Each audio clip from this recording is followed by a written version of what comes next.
ഉപകാരമില്ല എന്ന് വേണമെങ്കിൽ പറയാം. ഈ A0 എന്നുള്ള ഷീറ്റിന്റെ പകുതിയായിട്ട് മാറി A1 എന്നുള്ള ഷീറ്റ്. A0 എന്നുള്ള ഷീറ്റ് നമ്മൾ പകുതിയായിട്ട് കഴിഞ്ഞാൽ നമുക്ക് A1 എന്നുള്ള ഷീറ്റിലോട്ട് നമുക്ക് നേരിട്ട് മടക്കിയെടുക്കാൻ സാധിക്കും, അല്ലെങ്കിൽ മാറ്റിയെടുക്കാൻ സാധിക്കും. അങ്ങനെയാണെങ്കിൽ അടുത്ത ഷീറ്റ് എങ്ങനെയായിരിക്കും? A1 കഴിഞ്ഞാൽ പിന്നെ അടുത്ത ഷീറ്റ് ഏതാണ്?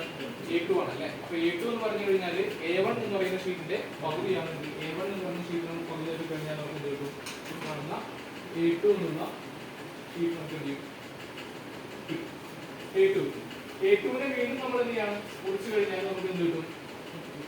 A3 എന്നുള്ള അടുത്തൊരു ഷീറ്റ് നമുക്ക് എന്ത് ചെയ്യും?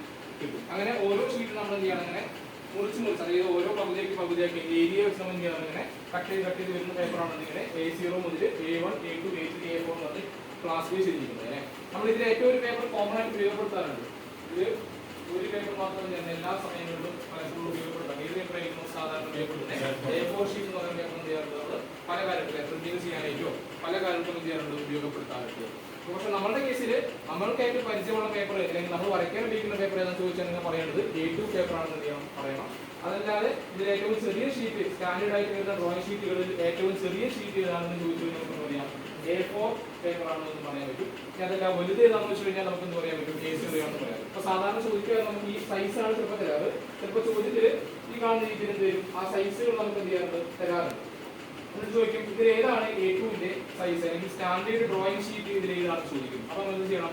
A2 എന്ന് പറയുന്ന ഷീറ്റിന്റെ സൈസ് ഏകദേശം നമുക്ക് കാണാതെ പഠിക്കാൻ പറ്റില്ല വന്നേക്കാം. നമ്മൾ എന്ത് ഏകദേശം നോക്കി വെക്കാം. നമ്പർ എന്ത് ചെയ്യാം? ഏകദേശം അറിഞ്ഞു വെച്ച് കഴിഞ്ഞാൽ 470 സ്റ്റാർട്ടിംഗ് ആണെന്നുണ്ടെങ്കിൽ ആ ഒരു നമ്പർ നമുക്ക് അറിയാമെന്നുണ്ടെങ്കിൽ നമുക്ക് എന്ത് ചെയ്യാൻ പറ്റും? അതിന്റെ സൈസ് അറിയാമെങ്കിൽ നമുക്ക് ആൻസർ ചെയ്യാൻ സാധിക്കും.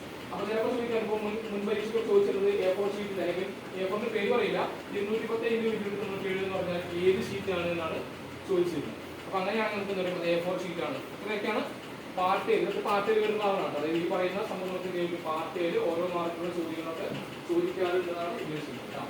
ഇതാണ് നമുക്ക് ഷീറ്റുകളെ കുറിച്ച് നമുക്ക് അറിയേണ്ടത്. നമുക്ക് പ്രധാനമായിട്ടും A2 എന്നുള്ള പേപ്പറാണ് നമ്മൾ എന്ത് ചെയ്യേണ്ടത്? നോക്കി വെക്കേണ്ടത് കേട്ടോ. ഓക്കെ അല്ലേ? ഇത് വേറെ ഒന്നുമില്ല, നിങ്ങൾക്ക് അറിയാവുന്ന കാര്യങ്ങൾ തന്നെയാണ്. ചിലപ്പോൾ ബോറടിക്കുന്നതുകൊണ്ടാണ് ഞാൻ എന്ത് ചെയ്യുന്നത്?